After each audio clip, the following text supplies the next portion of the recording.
कुछ लोग कहते थे धारा 370 समाप्त करेंगे तो जम्मू कश्मीर में आग लग जाएगी। धारा 370 डंके की चोट पर हम लोगों ने समाप्त कर दिया। किसी माँ के लाल में हिम्मत नहीं है कि अब रिवाल्वर उठाकर किसी के सीने पर अपनी गोली चलाए।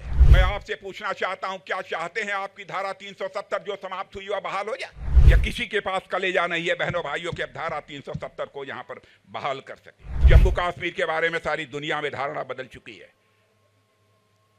अब जम्मू कश्मीर टेररिज्म स्पॉट के रूप में नहीं जाना जाता है, बल्कि यह टूरिज्म स्पॉट के रूप में जाना जाता है। जिस समय धारा 370 को हमारे प्रधानमंत्री ने समाप्त किया, उस लोग कहते थे धारा 370 समाप्त करेंगे तो जम्मू कश्मीर में आग लग जाएगी।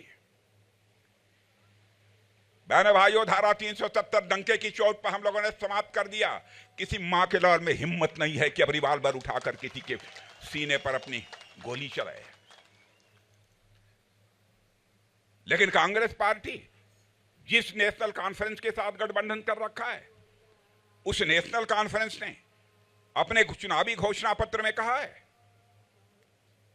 हम आएंगे तो जो धारा 370 समाप्त की गई है उसे हम बहाल कर देंगे। बहनों भाइयों, मैं आपसे पूछना चाहता हूं, क्या चाहते हैं आपकी धारा 370 जो समाप्त हुई वह बहाल हो जाए, या किसी के पास कलेजा नहीं है बहनों भाइयों के अब धारा 370 को यहां पर बहाल कर सके। आपने G20 का सम्मेलन देखा होगा। दुनिया के 20 देशों के बड़े बड़े दिग्गज देशों के प्रतिनिधि, राष्ट्रपति, प्रधानमंत्री दिल्ली में आए हुए थे। लेकिन शायद आजाद भारत के इतिहास में पहली बार G20 का एक सम्मेलन कहीं पर हुआ था तो कश्मीर घाटी में हुआ था। बहनों भाइयों, इसे कहते हैं सरकार, इसे कहते हैं हुकूमत। पहले जम्मू कश्मीर सारी दुनिया में लोग कहते थे ये टेररिज्म का स्पॉट है। बहनों भाइयों, अब जम्मू कश्मीर के बारे में सारी दुनिया में धारणा बदल चुकी है। अब जम्मू कश्मीर टेररिज्म स्पॉट के रूप में नहीं जाना जाता है, बल्कि यह टूरिज्म स्पॉट के रूप में जाना जाता है। आपने देखा होगा कि यहां पर किस तरीके से टूरिस्ट की संख्या तेजी के साथ बढ़ी है। जाकर देखना हो तो श्रीनगर में जाकर देखिए। यहां पर लगभग 35 वर्षों तक कभी ताजिया नहीं निकला था।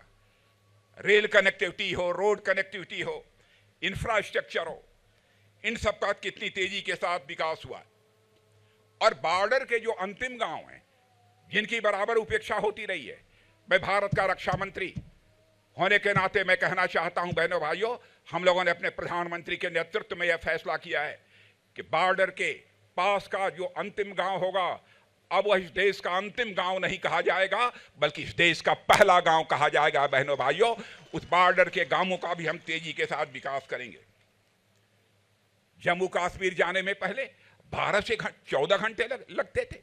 राकेश ठाकुर से मैं पूछ रहा था अब कितने घंटे लगते हैं। इन्होंने कहा साहब अब जम्मू से कश्मीर जाना होता है तो हमको 4 साढ़े 4 घंटे लगते हैं। For exclusive and insightful videos, subscribe to our new channel ABP Live Premium.